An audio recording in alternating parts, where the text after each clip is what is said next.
பிளாக்ண்ணா இ black இ block என்னண்ணா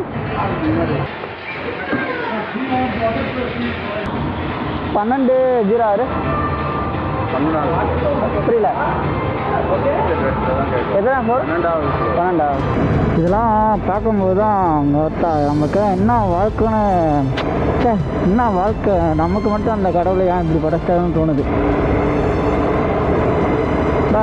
வேலை வேலை வேலை கடன் வேலை கடத்தை ஒரு கடத்தை அடைக்க இன்னொரு கடன் எடுக்கிறோம், அந்த கடத்தை அடைக்க இன்னொரு கடன். என்ன வாழ்க்கைடா. ஒரு நியூ இயர் கூட இப்படி நிறைய எதனாடாப்பா இந்த அம்மாவில் வாழ்ந்து காட்டணுண்டாங்க. அப்பா வாழ்ந்து காட்டுறேன்டா இந்த அம்மாவில் 10 வருஷத்துக்குள்ளே என் லைஃப்பை மாற்றி காட்டுறேன்டா. அந்த அம்மாவில்